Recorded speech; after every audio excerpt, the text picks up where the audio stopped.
with the Rock Never Stops. I'm in the office today.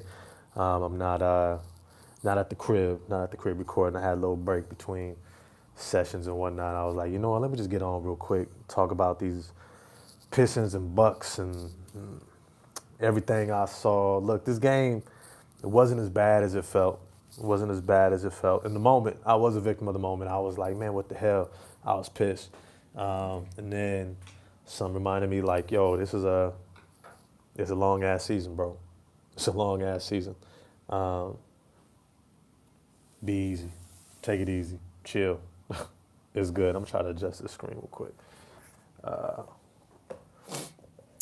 Yo, just hit 2,400 subscribers. It's kind of dope. Come a long way. Come a long way.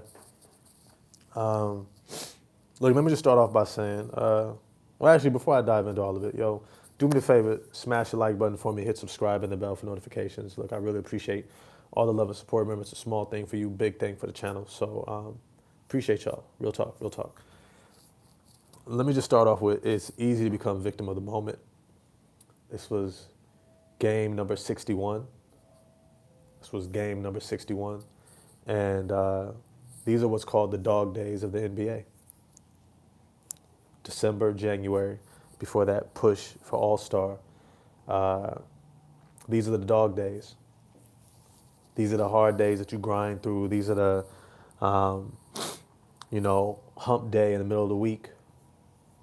It's hard. It's hard to always show up. And this is why you need depth. This is why you need other guys who can bring it. I left this game believing 100% that if Jaden Ivey had been able to close out the game for us, we would have won. Because Jaden Ivey is an individual who gets up for these moments, for the moments, each and every moment he wants to get up for. He's just built like that. Cade is more of a slow build up to really big moments, but he shows up in big moments. But he needs the guy that can show up in all the in between, and as they do that together. This was a game that, as much as I may have been frustrated at times, and I'm going to go through all the details of everything because there's some things to definitely point out, observe, take note of.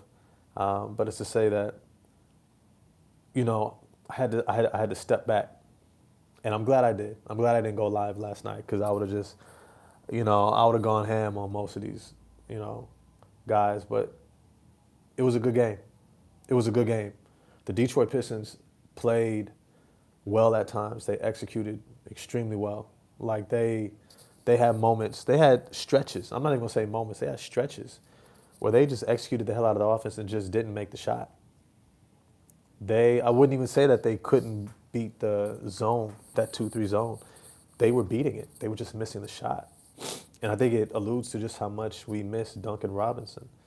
How much we miss Isaiah Stewart.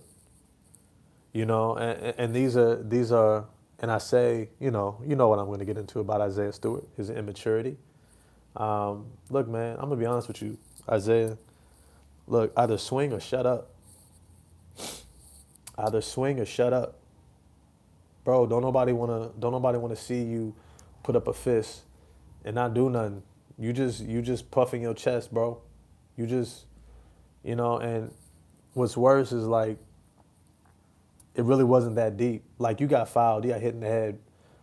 Like, real talk. Like, I know, look, street ball code is, if you hit somebody in the head, you immediately say sorry. You immediately are like, hey, my bad. You let them know. But that's street ball. And if you don't, if somebody doesn't, then you give them that look like you do it again, bro, I'm going upside your head. Here's the thing is, Bobby Portis may have been playing him physical. We know by now that it is team strategy to get into Isaiah Stewart's head. Isaiah Stewart knows it is their strategy to get into his head. And he knows if he's got one technical already. He knows what the situation is. He knows this game has become a dogfight. He knows his role on this team. He was shooting 2 of 3 at the time, 1 of 1 from the three-point line. And considering most of the other guys could not hit the broadside of the barn in terms of three-point shooting, they needed him to stay out there. So you putting your fists up and not doing nothing, it's like, bro, all you did was get yourself ejected for nothing. For nothing. For nothing.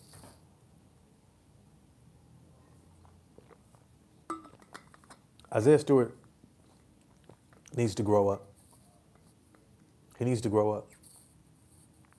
This was a game that the Detroit Pistons should have had handedly in the bag.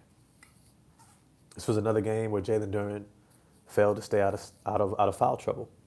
Now, some of this, I'm gonna be honest, is just Kevin Porter Jr.'s doing. We haven't had a Kevin Porter Jr. type of a point guard in the NBA. I'm trying to think of one that I could think of that has that combination of athleticism, shiftiness with his handle, shooting, and explosiveness at the rim. It's almost like the full package. Um, yeah, I really can't think. I mean, maybe James Harden in his prime. It's probably the closest thing. Shiftiness with the handle, shooting, and explosiveness at the rim. Dynamic playmaking, facilitating ability, get anywhere he wants to on the court. Yeah, it's been a while. So the league is still figuring out how to guard uh, Kevin Porter Jr. I think we're going to see more games like this, where the Milwaukee Bucks probably look better than their actual roster, which was interesting because I went to Amara's Logic again, and they didn't want to give Doc Rivers any credit, and I was just like, you know what, y'all are tripping, bro. Doc Rivers' mentorship, his ability to pour into Kevin Porter Jr. is everything.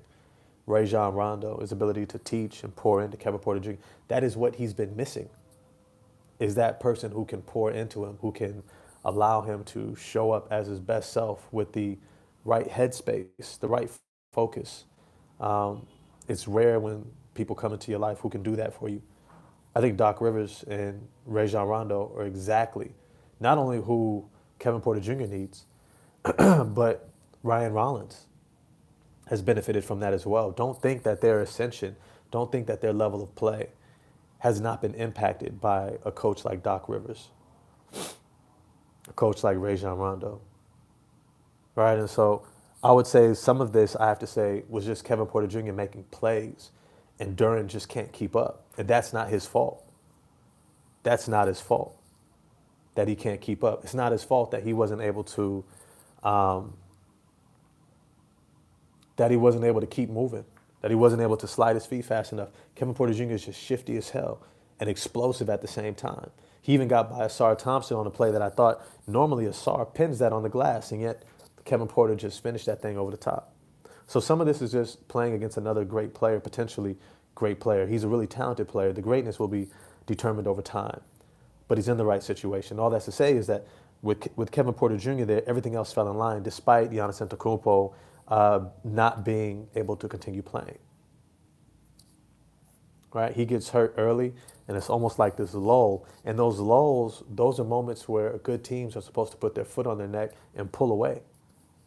That's when they're supposed to actually take space from the rest of that, from the rest of this game. Yo, what's good, Ray Floyd? It's good to see you in the chat, brother. It's good to see you in the chat. This was a game that the Detroit Pistons are going to have to learn. You have to put teams away. You have to. Tonight, I thought in the first half, we just missed a lot of shots. Plain and simple. And it wasn't even like we took bad shots. We missed wide open shots. And when we miss wide open shots, I don't look to the coaching staff, because the coaching staff is supposed to put together a scheme, a set of X's and O's that creates openings and opportunities, that they allow you to get to where you need to get to. And that is exactly what they did. That is exactly what he did. This offense, getting the ball to the middle, getting the kick out, finding the corner shooter, finding the guy on the weak side wing, swinging the ball around, penetrating those gaps, kicking it back out. Because of course teams want to collapse against us and guard against the rim, and being able to score at the rim, because we are a dynamic team at scoring in the paint. So what do? They pack the paint with the zone, force you to beat it, and we miss shots. That's just the reality. We miss Marcus Sasser's three-point shooting, sniping. Karis LeVert shot 1 of 8 from the three-point line. If I'm honest with you, he probably shot us out of this game in many ways.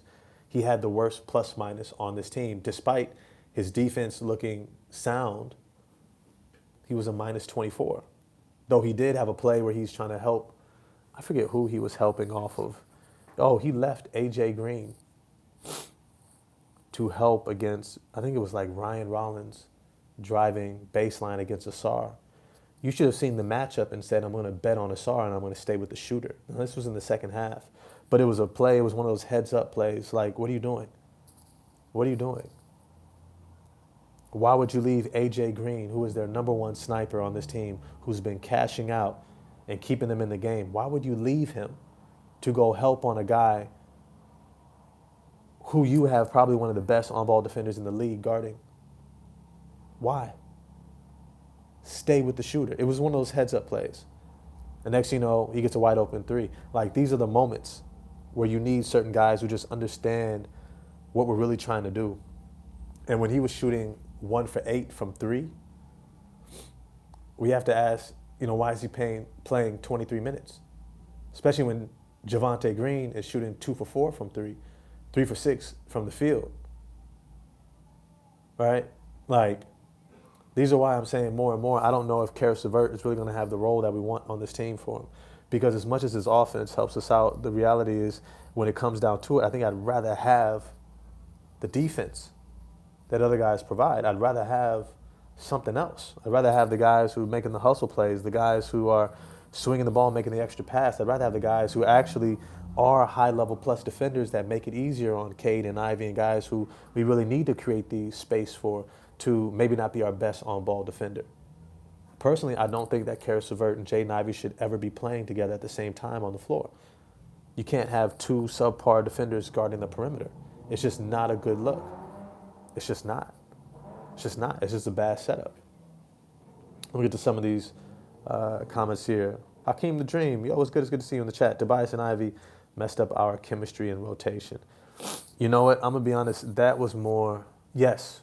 And I don't think it was a negative. I think it was more so like it's the impact of adding two players who are going to demand a lot of touches and attention from our coaching staff to gear things around them, introducing both of them back into the lineup all at the same time definitely disrupted things.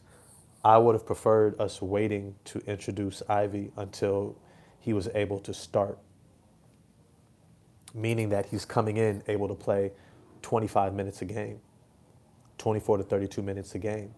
If he's not there yet, let him get there. And I know there's no substitute for game minutes, and yet at the same time, you had him on minutes restriction.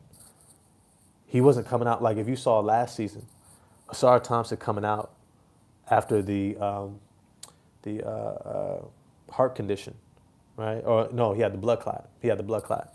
Right? And he's coming back last year. You could tell he's getting back in shape, but he was dying. He was huffing and puffing. This looked like Ivy was on a minutes restriction to make sure he wasn't re-aggravating something. That's not how you should be reintroducing a player like Jaden Ivey. All to say, it is what it is. We came away semi-unscathed. I think we only lost 2 games over this stretch. This Bucks game being the second one. Ivy did play really well. And if I'm honest, and I keep saying this, we might as well just start Jaden Ivey. We might as well just go ahead and start him because the reality is he's going to be our starter. Duncan Robinson is not going to be our starter long term, even short term, right? A game like this, it's like, yo, let's just see Ivy. He played 19 minutes, 18 minutes, 59 seconds, shot 5 of 10 from the field, 2 of 5 from 3, got to the free throw line, shot 3 of 3 from the free throw line, right? He was a net 0. He had the best plus minus off the bench. Best plus minus off the bench. And to be honest, I think Dennis Jenkins is better suited to run the second unit. And I think he should be one of the first guys off the bench, at least in our top 8 in the rotation. Because I think Dennis Jenkins and Isaiah Stewart and Ron Holland, they can amplify our defense when they come into the game. I really do. All that said is that I think Ivy's ready to start. Now, if I get to some of these other guys, it's always going to seem like I'm ragging on Cade. Let me just be honest with you about Cade Cunningham. He's an incredible talent. And he's still learning. He is still learning. He's still growing. The things that I point out are just points of growth. It's no indication of his total person or who he is as a player, athlete. We know he's a bucket. We know he's a walking bucket. probably better off ball. We know that he is extremely talented. He's tough. He's hard-nosed. He gets it done in big-time moments. He just happened to not do that last night, but he normally shows up and shines in those fourth quarter moments where it's like, you know what, bucket for bucket, I'm going to bet on our guy. At the same time, I also see opportunities for him to take those next steps that, as he does, is going to make him absolutely what I think we all perceive he's going to become, is a superstar. He's going to become that MVP level player. But until he figures some of these things out, he's just going to be that guy that's really good, that's just short of greatness. And that could be a dangerous place because this team is betting on it. They're betting on him. They're building around him. They're saying, look, you all got to function around him. And so you're going to get the impetus of a lot of our focus because everything revolves around you. Low-key, Hakeem the Dream says, low-key, I cringe when Tobias leads in scoring. I think he's a ball stopper. Tobias Harris is playing his role. He's playing a lesser but smarter Michael Porter Jr. type of role. We need a forward who can put pressure on the other team's front court to take pressure off of Duren or Stu or Cade. We need a guy that we can consistently go to in the post. We need a guy who we can kick out to, and he's just going to knock it down. You see they leave him open. In this game, I think he shot, if I'm not mistaken, 5 of 8 from 3. If that's what you're doing when you stop the ball, stop by all means. The last game was more of an aberration since he's come back from his injury. Tobias Harris has been a bucket. He's been doing exactly what we want him to do.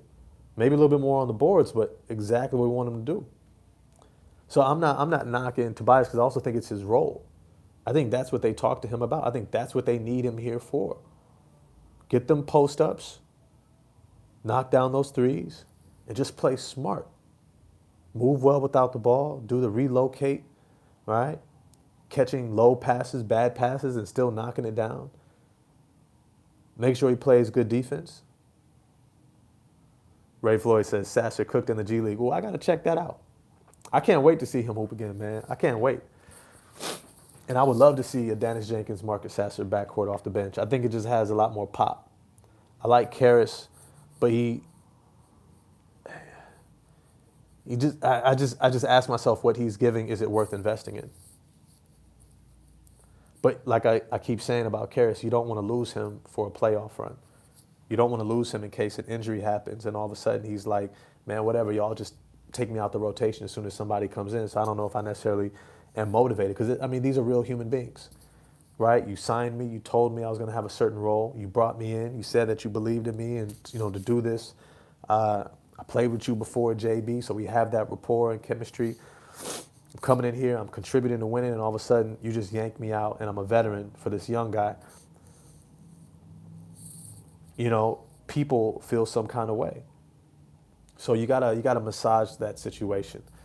But it's to say, I do think that if Marcus Sasser continues doing what he's doing in the G League and he gets called up, he's gonna see some minutes. Because I think his ability not just to knock down shots, but also create his own shot, I think is a little bit sharper than Karras's. Karras's just has more positional size. He's a great player, great talent. But I also think Marcus Sasser defends better on ball. I also think he adds more speed with him and Dennis Jenkins. And a little bit better chemistry. Oftentimes I see Dennis Jenkins deferring to Caris LeVert too often. And if I'm honest with you, when it comes to Dennis Jenkins, so my partner, he just sent me this video. I'm gonna try to grab it real quick, put y'all on.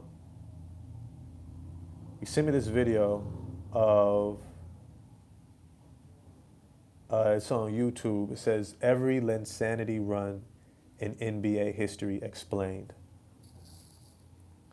And they're talking about every unexpected player who goes on this stretch of a heater where they're just balling out and then they fall off. And one of the consistent themes, and they go into, of course, Jeremy Lin, TJ Warren, Mike James, right? They go into a whole bunch of guys who, you know, you might have forgotten about. But as I say, I think with Dennis Jenkins, we missed an opportunity. When he was starting for us and he was on that heater, I think we could have let it ride. I think we should have let it ride. I think we should have said, hey, this dude is hooping. But if I'm honest, if I really think about it, if I really think about it, I mean, what are you gonna do? Start him over Tobias? Start him over Duncan? Start him over Cade, Asar, Durant? Like he didn't really have a place outside of the bench rotation. But sometimes what happens is when you're starting, and you're getting into that rhythm. Remember, most of these guys have been starters their whole lives. So how they get into their rhythm is through getting up there, dapping guys up for the jump ball, checking out the ball first, saying we want this one, right? That's all a part of their routine. And sometimes when you take that away and you like sit on a bench and then come in, it's like it disrupts their flow. And I think to a degree, Dennis Jenkins was in a flow as a starter because that's what he's always been. But then all of a sudden he gets put to the bench, but he was only getting 8 minutes. And that's where that was really tough. It's got to be really tough. You're getting 30 back-to-back games, and all of a sudden it's 8. And then now they bump you back up. It's hard to recapture that magic. It's hard to recapture that energy and that flow. And I think as we eventually put Ivy back in that starting lineup, Dennis Jenkins goes back to the bench. I think we need to give him that 18 to 20 some odd minutes so he doesn't have to press. Because in this game, once again, he seemed like he was pressing a little bit, like he was trying to show something, he was trying to prove something, instead of just flowing. But even then, he wasn't taking bad shots. He wasn't. But you could tell he was pressing.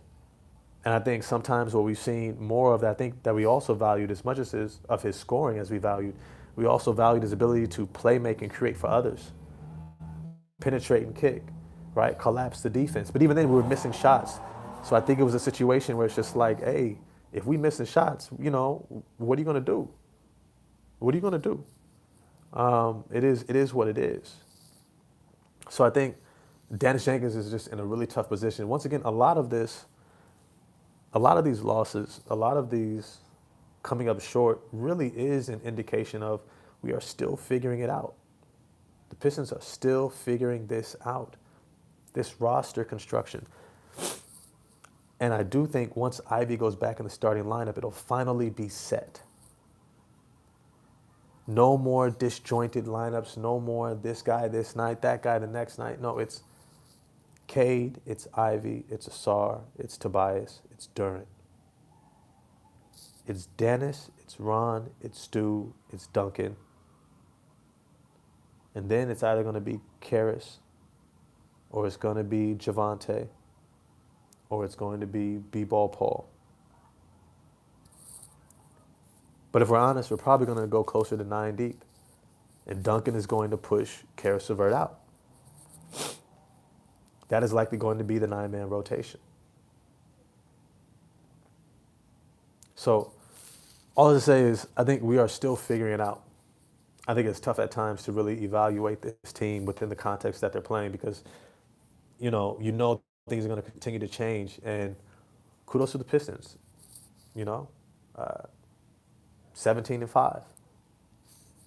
It's a hell of a record for a team that's still figuring things out, a team that's dealt with injuries, right, to begin the season. Most teams, if your number 2 is out for a stretch with injuries to begin the season, if your number 1 is out for a stretch, if your number 3 with Durant was out for a stretch, right? If you have these type of situations and not that continuity of that consistency, you are going to struggle. And yet we still have the number 1 record in the East. So shout out to us. Now I will say tomorrow I'll get some more into this, but we got Portland tomorrow. Portland just blew the brakes off the Cleveland Cavaliers, right? I just looked at the box score and I didn't go too deep into it. I didn't watch them play. Yeah, I probably will do some film study so I can really talk about them. But I will say this about Portland is that they are playing great defense. They're playing great defense. They've got the leadership. They've got length. They've got size. They've got a bunch of dogs who have a whole lot to prove. People have counted out and looked over Portland for the past few years, and these guys are looking to prove something to themselves, prove something to the NBA. You got contracts that are up. You got people who are looking for extensions. Guys are going to come in hungry. The Pistons cannot play around with their food against the Portland Trailblazers. They cannot play around with their food. Those stretches of execution that we did see where the ball was zipping around and it had energy on it, how JB wants us to play. and then playing great defense so we can get out in transition, which is really the meat and potatoes of our offense, which is transition buckets, getting stops, catching the defense off balance, out of place, so that we can have an opportunity to score easily against a defense that's scrambling instead of a set defense that's able to get up into their zone, right? Get into their matchups. Now, I anticipate we're going to continue to see zones. I don't think we're going to continue to shoot this bad, especially if we have Ivy in that starting lineup. I think he's going to be a sniper for us. And if you come off the bench with Dennis, Duncan, Stu, and Ron, I think we will figure out those shooting, that like those shots that will get distributed amongst them, and those percentages and the consistency will be leveled out. So I'm anticipating that. I think that is something that's an inevitability. And when we get to January, I think we start seeing like, oh, okay, now we have a sense of what this team is. As I've been saying though, I love Ivy and Cade as a duo because they pair really well with each other. They pair really well. Now let me get to some of these other guys. I already said Duran had a rough game. He fouled out in this game. Some of it was him being out of place. Some of it was he just got beat and didn't know how to get out of the way of such a quick and shifty guard. We don't have a lot of those. So he got broken down. He's going to have to adjust. Had 8 points, 5 rebounds, 3 assists, 1 steal. He was a plus 18 for us when he was in the game. Not having him for stretches really hurt us. Asar Thompson was a plus 22, had the highest plus minus on this team. And I want to say this about Asar. I was very pleased with his level of aggressiveness and the fluidity in which he went into his shots. I don't know if they were listening to me and they made that highlight reel. I'm not going to take credit for nothing, but I'm going to say it is a real thing to see yourself doing successful things, doing what you know contributes to winning, to your success. When you get a chance to see it on film and you see yourself making shots, fluidly taking shots, knocking it down, right? Being in position, executing moves. He looked so fluid in this game. He looked so natural. He looked like every shot he was taking, it looked confident. It looked like he was in rhythm. It looked like he had his timing, his footwork. And even then, he still dribbled the ball off his leg a couple times, you know? Like, he still had a couple turnovers. But his defense was incredible. Whoever he was on was catching hell. Ended up the game with 10 points, 6 rebounds, 5 assists, 2 steals, and 2 turnovers. And only 3 fouls. So kudos to Asar. But really, where we lost this game, we just couldn't knock down shots. We couldn't. And that created transition opportunities for the Milwaukee Bucks that were able to get easier scoring opportunities. Caught us off guard. Right? AJ Green gets freed up. And we were just not able to settle ourselves down. Cade was not able to come in and play hero ball. He ended the game with 17 points, 7 rebounds, 7 assists, 1 steal. But 1 of 7 from the three-point line is just, damn. We just missed so many good looks. And if we had knocked down half of those looks in that first half, I think the game gets blown open. And I don't think that they get anywhere close. But it is what it is. It was a learning moment for us. So tomorrow morning, I'm going to get on. I'm going to look at some film for the Portland Trail Blazers, what they did against Cleveland. That was working for them. Because Cleveland had just about everybody except for Jared Allen. So I'm going to see what they were able to do and have some notes on that. Other than that, y'all have a dope night. Have a great night. Yeah, stay safe out there. Have fun. Have fun, though. Have a good night. Yeah, because life is to be lived. That's why I'm jumping on here in between meetings. So, let me do something enjoyable. You do something enjoyable. Do something just for you, for me, tonight. I'm going to go get Ethiopian food after this next meeting. I'm going to holler at y'all next time. Y'all have a great night. I'm going to see you in the morning. Make sure you like, subscribe, hit the bell for notifications, because remember, it's a small thing for you, big thing for the channel. I appreciate y'all, and I'm going to get at y'all tomorrow.